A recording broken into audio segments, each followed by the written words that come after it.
Did you know that some of the oldest restaurants in the world are concentrated in the city of Madrid? We have the most ancient one in the world, Botin, which is a place of pilgrimage for their legendary suckling pigs.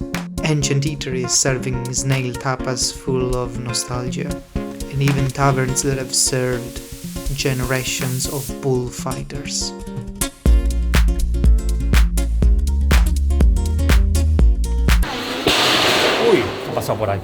And so it's a bit early in the morning, there's not many people in the streets of Madrid. I came here at my first stop, the Chocolateria San Gines, which is rumored to be the oldest chocolateria and churreria in the whole of Madrid. Opened in 1894, initially as a restaurant, and you can see this place is completely packed. It's got all these kind of green panels and green chairs, which have been renovated, but they kind of conserve the same authentic and old style kind of look. And obviously what I came here to try is the chocolate con churros. Long sticks of dough which are made of, water, flour and salt. Simple enough, but actually it's very easy to make bad churros. Yeah, let's have a taste of this. Without the chocolate first.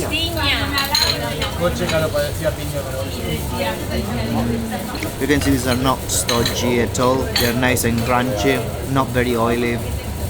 Very, very lightly sprinkled with some sugars, and I have to say this chocolate looks very piping hot and creamy as you would normally have it in Madrid, so let's give it a try. Oh my god, super creamy, super thick, and again you can really taste the simplicity of the chocolate. There's not much sugar, it's just perfection, and it's really good in this kind of churros that when you submerge them in the chocolate they retain their shape, which is great. Well, you can see for yourself, it's pretty difficult even to get out. There is a mass production of these churros and they kind of occupy different buildings. 2 stores there, and then one store here and one store there as well. And look how many people they are serving these churros to. Well, let's go to the next stop.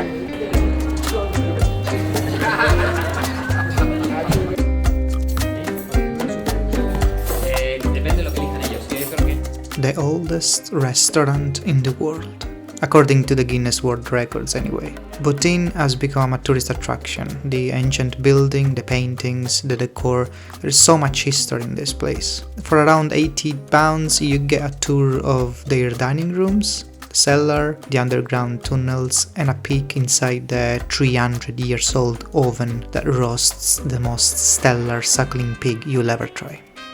So this is where Hemingway once sat down during his travel. He visited the restaurant Botin multiple times, and this was his angle. He wanted specifically this table in this room because apparently he was scared to have people on his back, so he wanted this kind of angle, and there we are. The menu starts with some queso manchego. This kind of salty cheese coming from a very specific sheep, with the sheep manchega, aged kind of cheese, and I'm gonna have it with a little bit of fresh bread. This is a little bit of an appetizer before we get into the good stuff.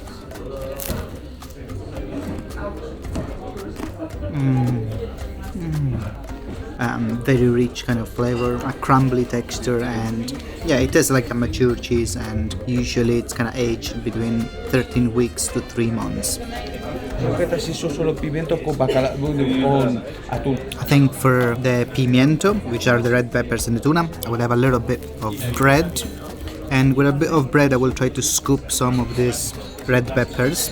I don't think they are in a sauce. I think this is all the kind of, maybe there's a little bit of olive oil, but it looks like this could be the water and the juices released by the pepper. And I will try to get a little bit of tuna and a little bit of peppers in this bread bite. They've been roasted, but it's cold now, so I think this is supposed to be eaten like that. And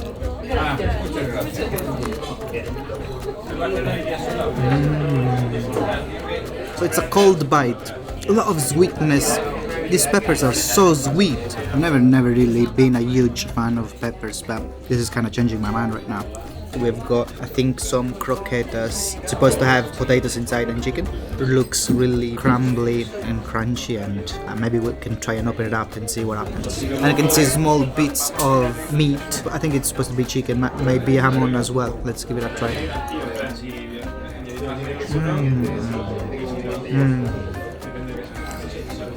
Really tasty, and the chicken flavor inside is amazing, and it's not oily on the outside, but really it's when you bite inside you just crack it without effort, and then it's an explosion of creaminess inside your mouth, and wow. And the next thing that I've got are some mushrooms. Look at how chunky they are, and I think they are just in a very simple kind of olive oil and parsley sauce. Pure mushroom flavors. They've not overdone it with the seasoning. Nice olive oil kick and the freshness of the parsley, but the texture, you need to chew into them. They've got a little bit of a bouncy kind of feedback. And the other dish that I've got is scrambled eggs with morcilla, which is a Spanish blood sausage, and potatoes. So look at this kind of combination of a blood sausage of eggs and potatoes, like all together, and a little bit of a toasted bread as a side. So I'm gonna try to scoop some of this eggy mix into my slice of roasted bread. The color of the morcilla, which is the blood sausage, kind of reminds me a little bit of the haggis, even in the Scottish haggis, right? And even in consistency. Let's try this.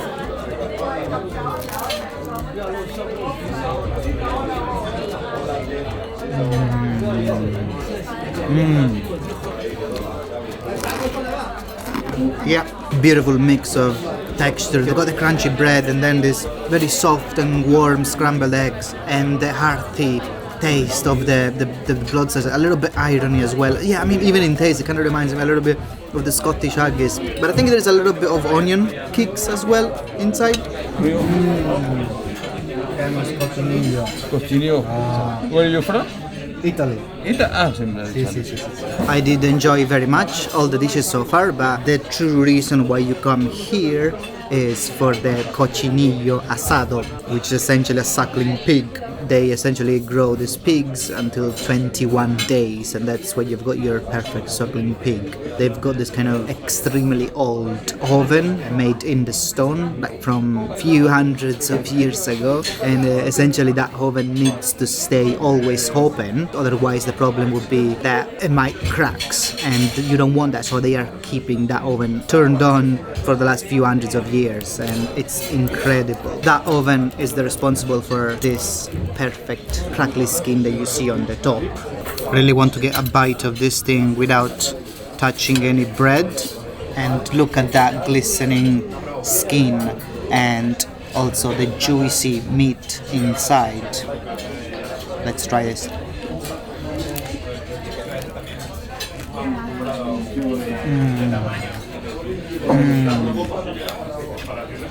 The extremely soft and juicy meat, releasing juices inside your mouth, and the crackling skin is fantastic. You need a oven from the 18th century to produce this crackling skin. It's just phenomenal.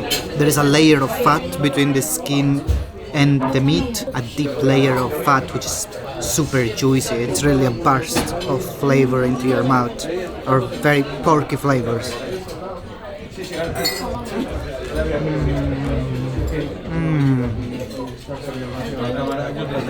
My god, if you know a better suckling pig in the world, please let me know in the comment below, because I don't know, where am I supposed to travel in the world to have a suckling pig that beats this one? Maybe Philippines, I don't know. Botin Restaurant was there in Madrid even before the Royal Palace was built, which, by the way, is an incredible piece of architecture and definitely warrants a tour of its internal rooms.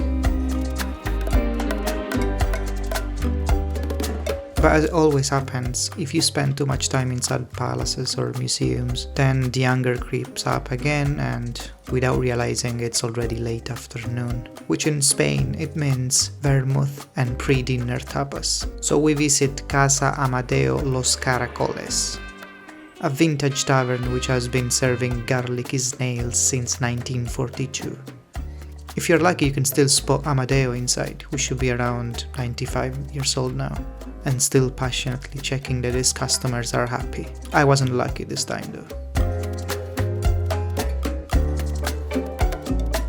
So I've got my media ration of Caracoles, which are snails. They look and smell absolutely beautiful. I think they are simmering in a hot tomato sauce. And you can also see 2 beautiful slices of chorizo. A couple of slices of bread, which we are gonna use to kind of dip it into the tomato sauce. And the way you eat snails is by using a toothpick. And you just grab one of the snails and you get the snail out of the shell, and these look like pretty big snails to me. A lot of flavor of paprika and tomato. And when you chew into them, they release a lot of the juice that's in the tomato sauce. You can see at the counter they've been swimming in that rich paprika and tomato sauce for the whole day. The snail itself has absorbed a lot of the juice. And part of the fun is actually that of kind of scooping a little bit of the rich and spicy sauce into the snail and then kind of drink it before you pick the snail itself. Salty, spicy. I'm very happy that I've got 2 chorizo slices, which I'm probably gonna put on a slice of bread.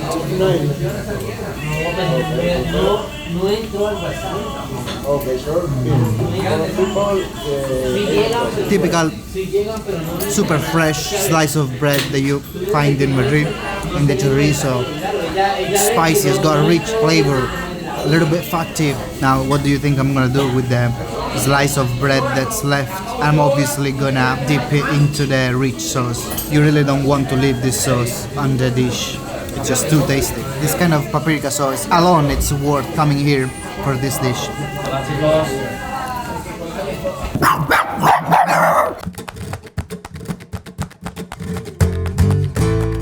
The snails were just the perfect appetizers for what was coming next. In Madrid, I couldn't miss a dinner at the legendary Taberna Antonio Sanchez, the oldest tavern in Madrid, dated 1787. Now, this is my kind of museum.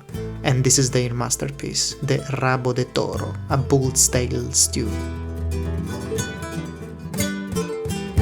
And as it's customary in this kind of places, they welcome visitors by serving a little bit of vermouth de la casa and a little tapas, which in this case, I'm not entirely sure what it is. It looks like a small sausage with a green sauce over it. But let's try the vermouth.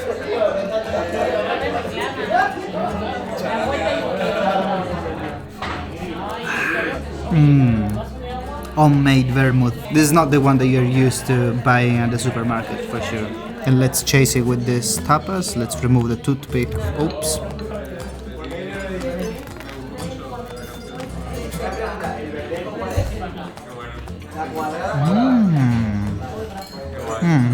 This is chorizo, like a mini chorizo sausage with, looks like parsley kind of creamy sauce.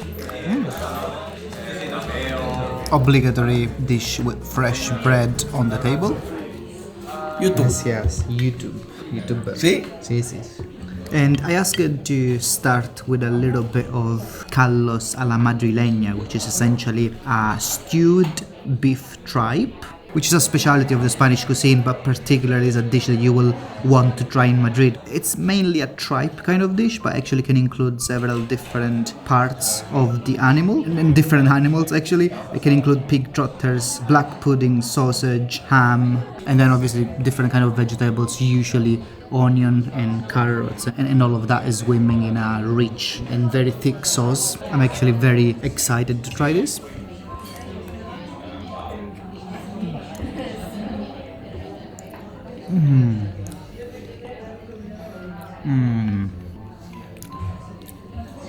Oh my god. I say thick sauce, but I wasn't expecting this to be so thick. This is absurd. The tripe has got the perfect amount of chewiness. Once you start biting a couple of times, it becomes very soft, and the flavor that you get in your mouth of meat, black pepper, of onion, amazing. I think this actually needs some bread, obviously. And the bread, as always in Madrid, is super fresh. So I'm gonna try to scoop some of, maybe of this blood sausage. Oh my god, you can see the black pepper granules inside the blood sausage. I'd say this is a very kind of a dark sausage. It's blood.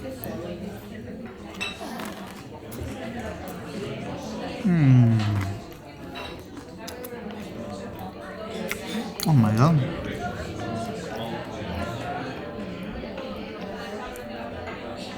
That's the creamiest sausage that I've ever had in my life.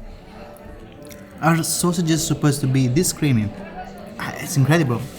Obviously it's got a strong hearty flavor, but it just dissolved. I never chewed, not even once. Let me try this. This looks like more like a hot dog kind of slice.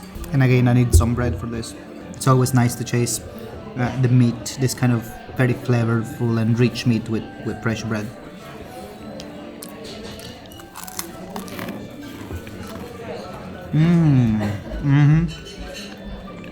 Oh yeah. This is more traditional spicy chorizo kind of sausage. The richness of the stew, the intense flavor of black pepper. This is really magic happening in Madrid right now.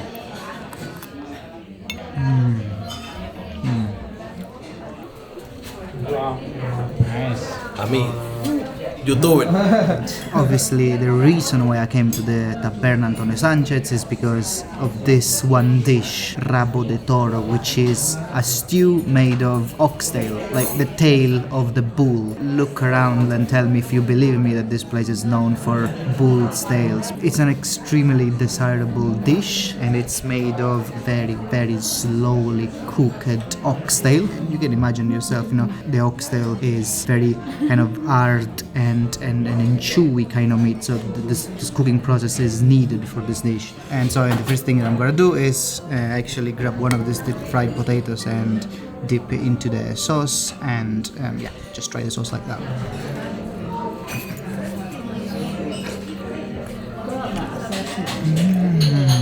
Oh my god, this gravy is so oniony, but there is a liquor inside. I don't know if it's red wine. Usually it's red wine, but I suspect there's something else. There is brandy in this. Look what I found.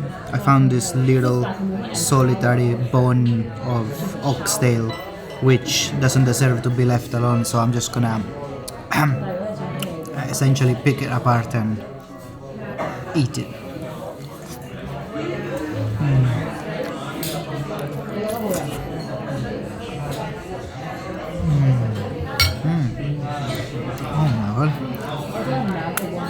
I'm not chewing. Oh my god, this meat. Look at the chunks of oxtail that you get in this stew, like all swimming in this rich and very thick kind of gravy sauce. These people must be joking when they serve the knife. Like, why do we need a knife for this? Look at that. Look at that meat as it comes off the bone. Oh my god, you could eat this with chopsticks. You don't need a knife. And I'm just gonna rehydrate this piece of meat into the sauce and then just eat it with joy. I wish I had a spoon for this actually, but